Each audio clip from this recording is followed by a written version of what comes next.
नमस्ते, प्रणाम, हर हर महादेव। कैसे हैं आप लोग? उम्मीद करते हैं अच्छे होंगे, स्वस्थ होंगे, मस्त होंगे। आज आप लोग के बीच एक प्यारा सा शिव चर्चा गीत लेके आई हूँ। आप हमारे चैनल पर जाइए, सुनिए। अच्छा लगे तो लाइक कमेंट शेयर जरूर कीजिएगा और नए हैं तो चैनल को सब्सक्राइब कर दीजिएगा। धन्यवाद।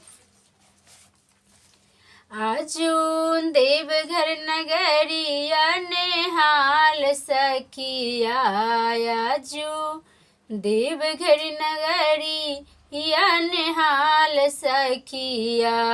सब देवता में भोला जी महान सखिया, सब देवता में भोला जी महान सखिया।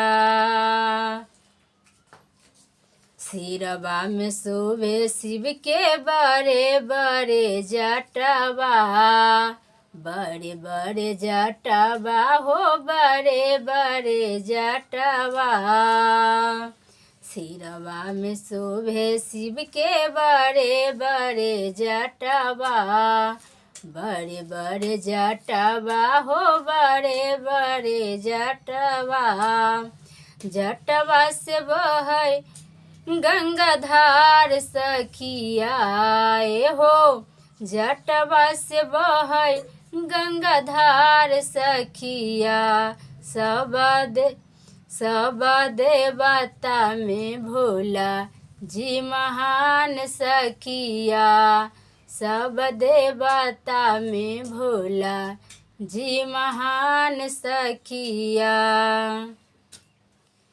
गलवा में शोभे शिव के नागवा के हरवा, गलवा में शोभे शिव के नागवा के हरवा।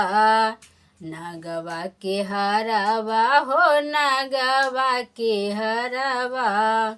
एहो नागवा छोड़ेला फुफुकार सखिया, एहो नागवा छोड़ेला फुफुकार सखिया।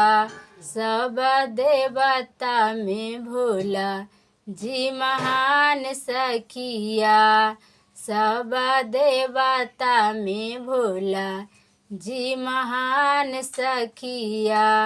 आजू देवघर नगरिया नेहाल सखिया, आजू देवघर नगरिया नेहाल सखिया।